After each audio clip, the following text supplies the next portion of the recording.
8 आणि 9 आवाज कमी कर.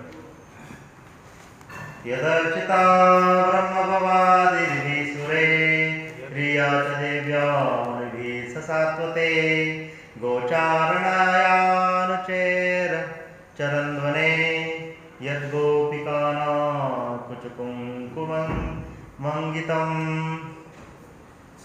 ब्रह्मदेव आणि शंकरांसह सर्व देव, भगवती लक्ष्मी देवी आणि श्रेष्ठ ऋषीमुनी तथा वैष्णव त्या हरिचरणांची आराधना करतात. श्रीहरी त्याच चरणाकमळांनी गोचारणासाठी आपल्या अनुचरांसह वनभ्रमण करतात. भगवंतांचे तेच चरणकमळ गोपींच्या स्तनावरील केशर चूर्णाने माखलेले असतात. श्लोक संख्या 9 कृपया पाठीमागे म्हणा. द्रक्ष्यामि नो न सुकपोलनासिकम् स्मितावलोकारुण्यकञ्जलोचनम् मुखं मुकुन्दस्य गुडालङ्काकृतम्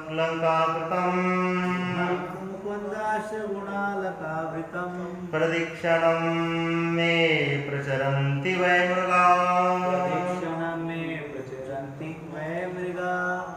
द्रक्ष्यामि नूनं सुकुपोलनासिकम्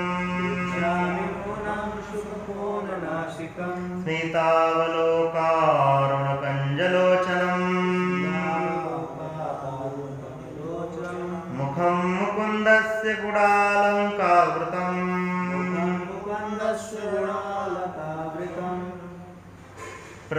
प्रदक्षिणं मे प्रचरन्ति वै मृगाः.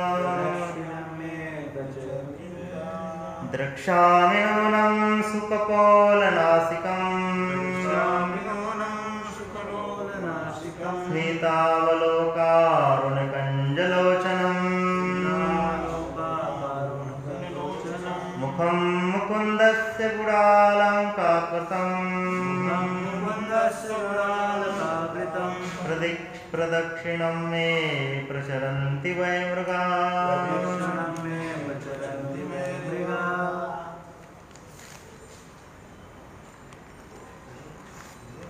दृक्ष्यामि नूनं सुकपोलनासिकम्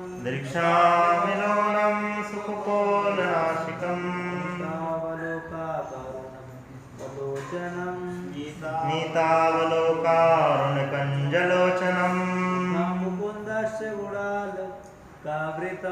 मुखं मुकुन्दस्य गुडालङ्काकृतम्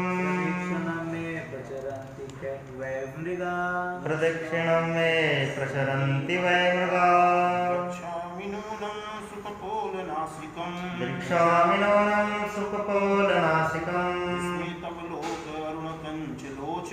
स्मितावलोकारुण्यकञ्जलोचनम् मुखं मुकुन्दस्य गुडालकावृतम् प्रदक्षिणं मे प्रचरन्ति वै मृगाः. प्रदक्षिणं मे प्रचरन्ति वै मृगाः.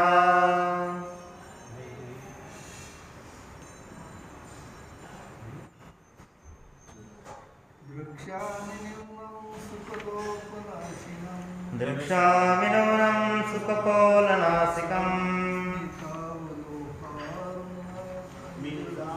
स्मितावलोकारुणकञ्जलोचनम् मुखं मुकुन्दस्य गुडालकावृतम् प्रदक्षिणं मे प्रचरन्ति वै मृगाः. द्रक्ष्यामि मी खरोखर पाहणार आहे. नूनं निश्चितपणे सुंदर कपोल ज्यांचे गाल नासिकम नाक स्मित स्मित अवलोक पाहणे अरुण लाल कंज कमळ लोचनम नेत्र मुखम मुख मुकुंदस्य भगवान श्रीकृष्णांचे गूढ कुरळ्या अलका केसांनी आवृत्तम आच्छादित प्रदक्षिणा मे माझी प्रचरंती करीत आहे वै खरोखर मृगा हरिम. भाषांतरण तात्पर्य कृष्ण कृपामूर्ती अभय शरणारविंद भक्तिवेदांत स्वामी श्रील प्रभुपाद जी यांच्या शिष्यांद्वारा श्रील प्रभुपाद की जय. भाषांतर. हे हरिण मला प्रदक्षिणा करीत आहे, त्यावरून सुंदर गाल तथा सरळ नाक असलेले स्मित हास्य करणारे रक्तकमळासारख्या नेत्रांचे कुरळ्या केसांनी युक्त असे भगवान मुकुंदांचे मुख खरोखर माझ्या दृष्टीस पडणार आहे हे निश्चित. तात्पर्य. हरिणाची प्रदक्षिणा हे शुभ लक्षण पाहून अक्रूराला वाटले की आपल्याला निश्चितपणे भगवंतांच्या मुखाचे दर्शन घडणार आहे. ओम ज्ञानतिमिरन्धस्य ज्ञानाञ्जनशलाकया चक्षुरुन्मिलितं येन तस्मै श्रीगुरवे नमः. श्रीचैतन्यमनोभीष्टं स्थापितं येन भूतले स्वयं रूपकदा मह्यं ददाति स्वपदान्तिकं. वन्देऽहं श्रीगुरुं श्रीयुतापदकमलं श्रीगुरुं वैष्णवांश्च.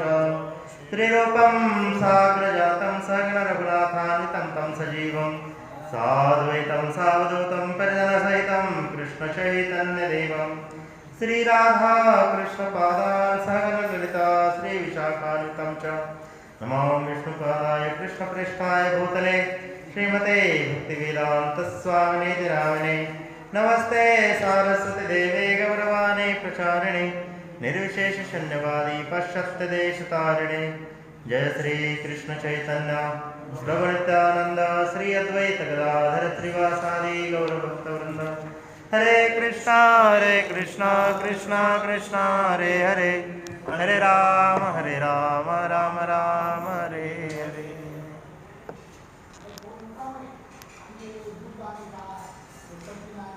हरे कृष्णा. तर आपण पाहत आहोत की अक्रूरजी आहेत ते वृंदावनामध्ये जाण्यासाठी कंसाने आदेश दिलेला आहे. तर कालपर्यंत आपण पाहिलं की भगवंत जे आहेत हे भगवंतांचं दर्शन झाल्याने काय होणार आहे, तर त्यासाठी अक्रूरजी मनामध्ये विचार करतायत की मी इंद्रिय तृप्तीमध्ये गुरफटलेला मनुष्य आहे आणि त्यामुळे मला भगवंतांचं दर्शन होईल असं तर माझं भाग्य नाही. तर कधी कधी आपण स्वतःला एवढे भाग्यवान समजतो की त्याला वाटतं की आता मी गोलोकधामामध्ये पोहोचलेलोच आहे, परंतु आपले अनर्थ जे आहेत ते आपल्याला दिसत नाहीत. तर मग भगवंतांचे उत्तम श्लोकांचे दर्शन घेण्याचे भाग्य जे आहे अतिशय दुर्लभ आहे असं अक्रूरजी मानत आहेत. आणि विशेष करून माझ्याविषयी सांगतो की मला पण असं वाटतं की भगवंतांचं दर्शन जे आहे काय आहे दुर्लभ आहे. कारण तो मंदिरामध्ये राहून सुद्धा मी 3 वेळा पण दिवसातून दर्शन घेतो का नाही माहित नाही. म्हणजे भगवंतांचं दर्शन खरोखर काय आहे दुर्लभ आहे किंवा दुर्लभ आहे. जगामध्ये असंख्य गोष्टी व्यक्तीसाठी दुर्लभ आहेत. त्यापैकी भगवंतांचं दर्शन एक दुर्लभ आहे. त्यानंतर दुसरी गोष्ट आहे भगवंतांच्या भक्तांचं दर्शन सुद्धा दुर्लभ आहे. जसं की भगवद्गीतेमध्ये देवी देवता सांगतात की हे भगवंता तुमचं हे जे द्विभुज रूप आहे हे सुदूर दर्शनम, एक तर दूर आहे आणि दुसरं काय आहे दुर्लभ्य आहे किंवा दुर्लभ आहे. तरी पण हा अक्रूर जो आहे तो म्हणतोय की मात्र मी असेही म्हणू शकत नाही, कारण मी अधम असलो तरी मला भगवंतांचे आता दर्शन होणार आहे. कारण काळरूपी नदीमध्ये वाहून गेलेला बद्धजीवही क्वचित प्रसंगी तटावर पोहोचतो. तर या ठिकाणी एक ॲनालॉजी दिलेली आहे, म्हणे की हरे कृष्णा कोणते प्रभू, थोडं आवाज कमी करा. तर या ठिकाणी असं म्हटलं की काळरूपी नदीमध्ये वाहून गेलेला बद्धजीव कधी कधी तटावर येतो. तर एखादा व्यक्ती नदीमध्ये वाहत जात असेल, परंतु त्याचं सौभाग्य असेल तर त्या व्यक्तीला काय होतंय, म्हणे तट जो आहे नदीचा तो प्राप्त होऊ शकतो. आणि दुसरं म्हणत आहे की ममा आद्य मंगलम नष्टम अमंगलम नष्टम, आज माझं पाप जे आहे पूर्णपणे नष्ट झालेलं आहे आणि माझा जन्मही सफल झालेला आहे. कारण योग्यांना ध्यान करावयास योग्य अशा भगवत चरणाचा आज माझ्याकडून नमस्कार घडणार आहे. तर भगवंतांच्या चरणकमळाचं दर्शन घडणं सुद्धा काय आहे, म्हणे दुर्लभ गोष्ट आहे आणि ती माझ्याच्याने होणार आहे असा अक्रूर विचार करत आहे. आणि स्वतःला काय म्हणत आहे, भाग्यवान म्हणत आहे. कारण म्हणे आज माझी सर्व पापे नष्ट झालेली आहेत. कारण आपली पाप नष्ट झाल्याशिवाय भगवंतांच्या चरणाचं दर्शन होणं अशक्य आहे. म्हणून एखादा व्यक्ती म्हणत असेल अरे मी खूप पापी आहे, तर मग जो भगवंतांचं दर्शन करत आहे तो व्यक्ती पापी नाही. पण खरोखरच पापी व्यक्ती जो आहे, ज्याला भगवंतांचं दर्शन होणार नाही, भक्तांचं दर्शन होणार नाही, त्याचबरोबर भगवंतांचा प्रसाद सुद्धा मिळणार नाही. अशा 3 गोष्टी. आणि भगवंतांचं जे ध्यान आहे ते म्हणे की योगी जनांना सुद्धा जे दुर्लभ आहे असं दर्शन मला घडणार आहे. म्हणजे सर्वात प्रथम पायरी जी आहे ते म्हणे की एकदम बद्ध जीव जो या भौतिक जगामध्ये आनंद घेणारा व्यक्ती आहे. त्यानंतर दुसरा व्यक्ती आहे जो की भगवंतांचं जे आहे निराकार रूप जे आहे त्याचं चिंतन करणारा व्यक्ती. त्यानंतर त्याच्या पुढचा व्यक्ती आहे योगी, त्याच्या पुढचा व्यक्ती आहे मुनी, त्याच्या पुढचा व्यक्ती आहे भक्त. तर भक्त जो आहे तो योग्यांपेक्षा श्रेष्ठ आहे. कधी कधी भक्तांना वाटत असते की अरे आपण काय योगी नाही, कारण आपल्याला उडता येत नाही, हलक्याहून हलकं होता येत नाही, त्यानंतर पाहिजे ती वस्तू प्राप्त करता येत नाही. ते तर सोडा म्हणे पाहिजे ते खाता पण येत नाही, मग मी योग्यांपेक्षा श्रेष्ठ कसा आहे की नाही. कांदा लसूण पण खाता येत नाही कधी कधी वाटते लोकांना, भक्तांना सुद्धा. हा एक भक्त तर गप्पा मारताना माझ्याशी असं म्हणलं होतं की जर भक्तांनी कांदा खायचं चालू केलं तर काय होईल म्हणे, अख्ख्या जगामध्ये कांद्याचा तुटवडा होईल. बघा भक्त मोजून 1% पण नाहीत पृथ्वीवर, 90% लोक जवळजवळ कांदा खातात. तरी पण भक्ताला काय वाटतंय, म्हणे भक्तांनी चालू केलं की कांद्याचा तुटवडा होऊन जाईल. बघा कशी विचार प्रवृत्ती आहे. मग असा विचार करायची आवश्यकता आहे का, तर नाही. योगी जे आहेत जे ध्यान करतात त्यापेक्षा भक्त श्रेष्ठ आहेत. कारण भक्त जे आहेत त्यांना भगवंतांचं दर्शन, भक्तांचं दर्शन, भगवंतांचा महाप्रसाद, या 3 गोष्टी ज्या आहेत सहज सुलभ आहेत, दुर्लभ नाहीत. भगवंतांचं दर्शन दररोज आहे, भक्तांचा संग दररोज आहे, त्याचबरोबर भगवत महाप्रसाद. हा भक्तांना गॅरंटी आहे, भागवत क्लास संपला की आपल्याला महाप्रसाद मिळणार आहे. तसं बाहेरच्या लोकांना गॅरंटी आहे का प्रसाद मिळेल म्हणून. सर्वात पहिल्यांदा तर त्याला मार्केटमध्ये जावं लागेल, खरेदी करावं लागेल, नंतर कापून चिरून धुवून पत्नीला द्यावं लागेल. त्यावेळेस पत्नी म्हणणार काय, मी फक्त तडका मारणार, तुम्हाला खायचं तर खा.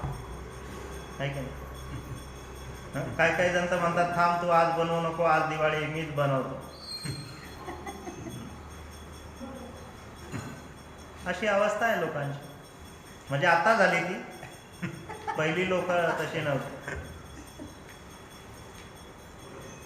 पुढे असं म्हणतात की कंसाने खरोखर माझ्यावरती कृपाच केलेली आहे. जरी तो नास्तिक असला तरी कंसाने माझ्यावर कृपा केलेली आहे. का? कारण भगवंतांचं श्रीहरींचं नखसमूहाच्या केवळ तेजाने गतकाळातील महात्म्यांनी या भौतिक जगाचे अनुल्लंघन करणाऱ्या अंधकारमय जीवनामध्ये काय केलेलं आहे म्हणे, मोक्ष प्राप्ती केलेली आहे. तर बघा, जरी कंस कसा होता, असुर होता, राक्षस होता, तरीही अक्रूर जे आहेत त्या कंसाविषयी काय एक सद्भावना, त्यांच्यामुळे मला दर्शन होत आहे. म्हणजे एखादा खल व्यक्ती जरी असेल, त्यामुळे जर तुम्हाला भगवंतांचं दर्शन होत असेल तर समजून घ्यायचं आपण भाग्यवान आहोत. मग आजच्या श्लोकामध्ये सांगतात की भगवंतांची आराधना कोण करत आहे. ब्रह्मदेव, शंकरासह सर्व देव, भगवती लक्ष्मी देवी आणि श्रेष्ठ ऋषी मुनी, त्याचबरोबर वैष्णव, हे सर्व भगवंतांच्या हरिचरणाची काय करत आहेत, आराधना करत आहेत. मग आपण किती भाग्यवान समजायला पाहिजे स्वतःला. आपण भगवंतांची आराधना करत आहोत, श्रीकृष्णांची आराधना करत आहोत. या जगामध्ये पहा, असंख्य लोक आहेत, ब्रह्मदेवाची पूजा करतात, शंकराची पूजा करतात, लक्ष्मीची पूजा करतात, ऋषी मुनींची पूजा करतात, परंतु वैष्णवांची पूजा करणारे लोक खूप कमी आढळतात. बघा, ब्रह्मदेवांची पूजा करणारे, त्यांची उदाहरणं सांगताना पाहू शकतो की आपण हिरण्यकश्यपू, रावण यांनी काय केली, ब्रह्मदेवांची पूजा केली. हिरण्यकश्यपू जो आहे त्यांनी ब्रह्मदेवाची पूजा केली. रावण जो आहे त्याने शिवजींची पूजा केली. त्यांची गती काय झाली, ठार झाली. म्हणजे असं नाही की शंकराची पूजा केल्यावर तुम्ही पण ठार व्हाल, असं नाही. परंतु उद्देश जो आहे तो भगवंतांना प्रसन्न करणारा असला पाहिजे. मग पुढे भगवती लक्ष्मी देवीची पूजा. तर काल सर्वांनी लक्ष्मी देवीची पूजा केली आहे की नाही.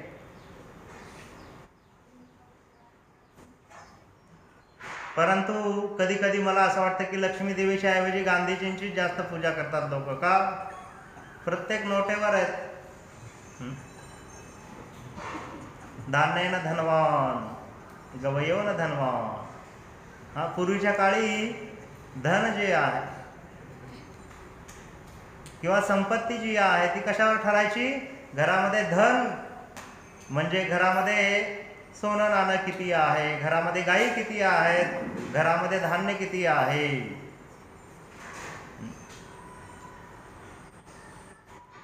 नोटांची गोष्ट सर्वांनी कोरोनाच्या काळामध्ये पाहिली. कितीही नोट आहेत परंतु भाजीवाला भाजी देत नाही, धान्यवाला धान्य देत नाही, अशी अवस्था झाली होती. म्हणून लोकांना काय करावं लागलं, पुढे येऊन अन्नदान करावं लागलं. त्यानंतर पुढे आहे श्रेष्ठ ऋषी मुनींची ही लोक पूजा करतात. आजकाल ऋषी मुनींची पूजा करायचं सोडून लोक काय करतायत, हिरो हिरोईनची पूजा करतायत, हे की नाही. अमिताभ बच्चनचं मंदिर बांधणार, त्याच्यानंतर सलमान खानचं मंदिर बांधणार, आणि पूजा काय, तिथं बसायचं आणि त्यांच्या पिक्चरची गाणी ऐकायची. बघा काय मूर्खपणा आहे.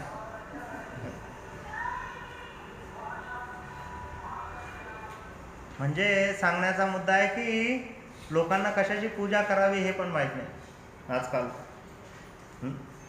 थोडेफार लोक सुधारत आहेत पण खूप कमी प्रमाणामध्ये. वैष्णवांची पूजा करणारे तर खूप कमी, पण वैष्णवांची निंदा करणारे भरपूर आढळणार तुम्हाला. रस्त्याने चालताना सुद्धा लोक म्हणते टाकले इकडे म्हणजे वैष्णवांची निंदा करत आहे. तर ते म्हणे की श्रीहरी त्याच चरण कमळांनी गोचारण करण्यासाठी आपल्या अनुचरांसह वनभ्रमण करतात. तर दुसरं गोप बालक जे आहेत त्यांच्या सौभाग्याचं वर्णन या ठिकाणी केलेलं आहे. ते म्हणतात की असे भगवंत जे आहेत जे गोचारण करण्यासाठी ज्यावेळी जातात त्यावेळी गोप बालक जे आहे त्यांच्या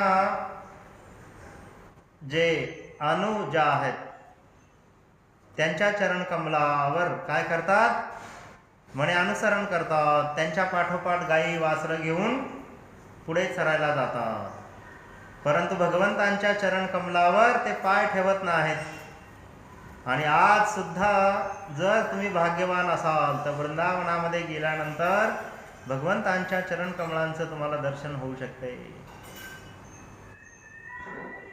त्यानंतर पुढे म्हणे भगवंतांचे ते चरण गोपींच्या स्तनावरील केसर चूर्णांनी माखलेले आहे. तर भगवंतांनी ज्यावेळी रास लीला केली त्यावेळी भगवंतांचे चरण कमळ जे आहे ते कुंकुम मिश्रित झालेलं होतं. त्यामुळं असे जे भगवंतांचे चरण कमळ जे आहे ते काय म्हणे लालायमान झालं होतं. त्यानंतर पुढे जे आहे अक्रूर जे आहेत ते काय करतायत की ते आता असा विचार करत असताना एक हरिण जे आहे त्यांच्या भोवती प्रदक्षिणा मारत आहे. आणि ते असं म्हणतात की यावरून मला निश्चितपणे वाटते की सुंदर गाल सरळ नासिका असणारे स्मित हास्य करणारे रक्तकमळासारख्या नेत्रांचे कुरळ्या केसांचे भगवान मुकुंद जे आहेत त्यांचे मुख खरोखर माझ्या दृष्टीस पडणार हे निश्चित. तर हे निश्चितता दाखवते. शुभ लक्षण मराठीमध्ये म्हणतात. काय हरिण जे आहे त्याने आपली प्रदक्षिणा करणे. त्यानंतर शुभ लक्षणांमध्ये अशी भरपूर लक्षणं आहेत. जर एखादा व्यक्ती म्हणे घरातून बाहेर पडत असेल तर त्याला म्हणे एखाद्या व्यक्तीचं अर्थी दिसलं. अर्थी म्हणजे तो व्यक्ती स्वधाम गमन केलेला आहे. त्याने धामाला किंवा ज्या ठिकाणी त्याचं गंतव्य आहे त्या ठिकाणी गेलेला आहे. जनरली भारतीय लोकांमध्ये अशी प्रथा आहे किंवा असं वाटतं लोकांना की अर्थी पाहिलं म्हणजे आपलं काम होणार नाही. परंतु तसं नाही. अर्थी पाहणे हे शुभ लक्षण आहे. बघा त्यानंतर दुसरं एक शुभ लक्षण आहे की रस्त्यामध्ये भिकारी दिसणं हे सुद्धा शुभ लक्षण आहे. पण कधी कधी लोक बोटं मोडतात अरे काय भिकारडे आला समोर.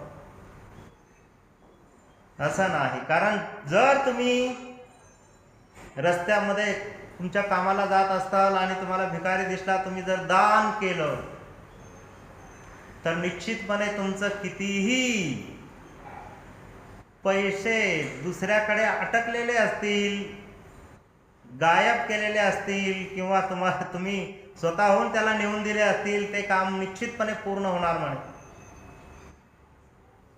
त्यानंतर म्हणे जर प्रवासाला जात असताल किंवा यात्रेला जात असताल तर म्हणे तुमच्या समोरून एखादी स्त्री जी आहे डोक्यावर हंडा घेऊन पाण्याचा येत असेल तर ते पण शुभ लक्षण मानलं जातं. त्यानंतर म्हणे गाई किंवा शंखाचा ध्वनी जर तुम्हाला ऐकू आला ते सुद्धा शुभ लक्षण मानलं जातं.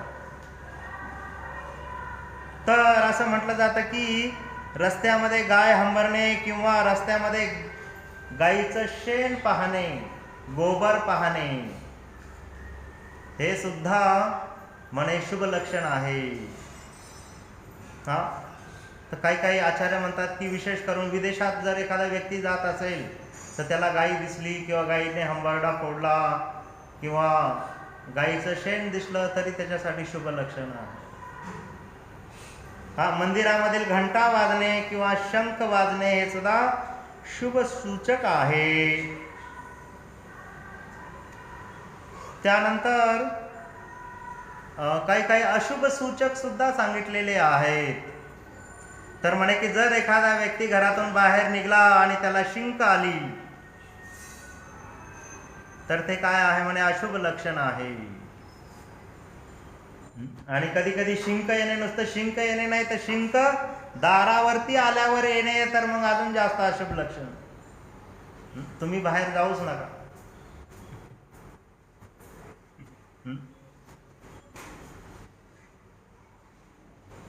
मग कधी कधी लोक जे आहेत मोठ्या मोठ्या दुर्घटनेतून वाचतात,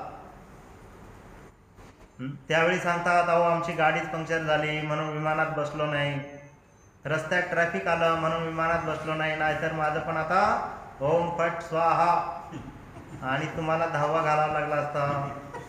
आहे की नाही? मग म्हणे नुसतं म्हणे स्वतः शिंकणे हे सुद्धा नाही, तर म्हणे एखाद्या प्राण्याने, आपला पाळीव प्राणी आहे मांजर शिंकली तरी अशुभ आहे, कुत्रा शिंकला तरी अशुभ आहे म्हणे. त्यानंतर पुढे सांगितलं जातं की जर प्रवासाला जात आहे अचानकपणे एखाद्या स्त्रीच्या गळ्यातील मंगळसूत्र तुटलं तर ते अशुभ लक्षण आहे. त्यानंतर म्हणे मंगळसूत्र तुटणे हे अशुभ लक्षण का आहे, तर समजून घ्यायचं की त्या स्त्रीच्या पतीच्या प्राणाला धोका आहे असं लक्षण आहे. त्यानंतर पूजा करताना ताट हातातून पडलं. काय काय लोक आता रील बनवून फेमस होण्यासाठी स्वतःच पाडतात, ती गोष्ट वेगळी बना. अचानक पडलं आहे की नाही, रील बनवायला पाडतात आजकाल काय पाडतील. एक व्यक्तीने रील बनवताना असं फावडं घेतलं, जोरात असं वर फेकलं, त्याच्या डोक्यात पडून स्वतःचाच मृत्यू झाला.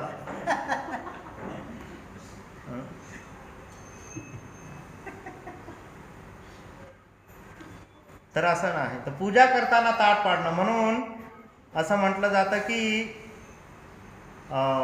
पूजा करताना एकदम अलर्ट असलं पाहिजे. त्याचबरोबर म्हणे कुंकवाचा करंडा पडणे. आजकाल कुंकू कोण लावतं की नाही माहीत नाही, पण आहे ते एक. त्यानंतर असं म्हटलं जातं की कधी कधी रस्त्याने जाताना लोकांना काय सापडते, ठोकळा सापडते किंवा पैसे सापडतात, नाणी. तर असं म्हटलं जातं की नाणी सापडणं हे पण अशुभ लक्षण आहे. कारण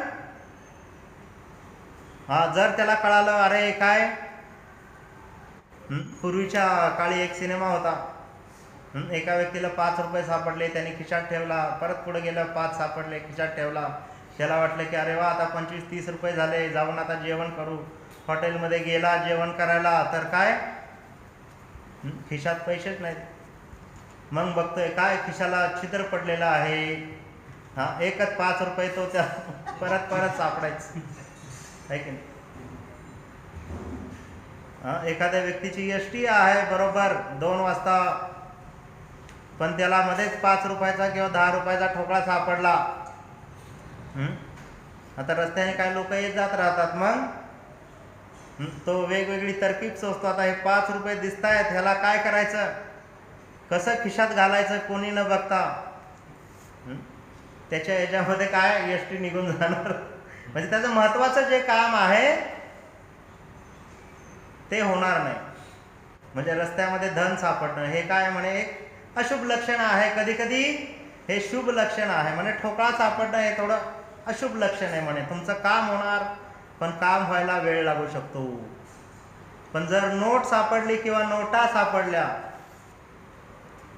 तर मग म्हणे हे थोडं शुभ लक्षण आहे, कारण तुमची जी अडकलेली कामं आहेत ती पूर्ण होऊ शकतात. पण चाणक्य पंडित सांगतात परद्रव्य लोष्टनम. परद्रव्य म्हणजे दुसऱ्याचं जे धन आहे ते कशाप्रमाणे आपण समजलं पाहिजे, म्हणे दगडाप्रमाणे समजलं पाहिजे. तर ही काही शुभ आणि अशुभ लक्षणं आहेत. जर तुम्हाला अजून जास्त अभ्यास करायचा असेल तर भागवतामध्ये अशी असंख्य लक्षणं दिलेली आहेत. कंस ज्यावेळी मरणार होता त्यावेळी त्याची काही अशुभ लक्षणं दिलेली आहेत. म्हणजे आपण पण समजू शकतो की आपला मृत्यू जवळ आलेला आहे का. दुपारी 12 वाजता बघितलं तर आपल्याला नक्की वाटेल आपण आजच मरणार आहे का. म्हणे की सावली पडत नाही पहिली, पण 12 वाजता बघितल्या सूर्य बरोबर डोक्यावर आहे. तर सांगायचा मुद्दा काय की कंसाला सुद्धा अशुभ लक्षणं दिसली.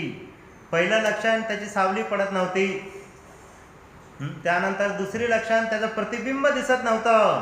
कंस गेला आरशासमोर पण त्याला त्याचं स्वतःचं प्रतिबिंब पण दिसेना. मग त्याला कळून चुकलं काय, अब ठाकूर तो गय. म्हणजे मी आता मरणार आहे. त्यानंतर म्हणे त्याची सावली कधी कधी दिसायची पण त्याच्यामध्ये असे छिद्र दिसायचे. घरातून कसं सूर्यप्रकाश पडल्यावर घरात असं हे दिसतंय तसं त्याच्या सावलीला छिद्र दिसायची. यावरून तो कंस समजून गेला आता आपला अंत निश्चित आहे. बघा ही काही शुभ अशुभ लक्षण आहेत. तर आपण सुद्धा कधी कधी लोकांना वाटतं अरे हे काय असं आहे तर हे कुठं सत्य असतंय का. पण सत्यच आहे पण ते ओळखायला आपल्याला आलं पाहिजे. हरे कृष्ण. ग्रंथराज श्रीमद्भागवत महापुराण की जय. शील प्रभुपाद की जय. म्हणून अक्रूर जे आहेत ते शुभ लक्षणं पाहून समजून गेले की मला आता भगवंतांचं निश्चितपणे दर्शन घडणार आहे. जय हो. श्रीमद्भागवत महापुराण की जय. गौर प्रेमानंदे हरी हरी बोल. त्याचबरोबर आज गोवर्धन पूजा आहे. तर गोवर्धन पूजेचं महात्म्य ज्यांना ज्यांना ऐकायचं आहे त्यांनी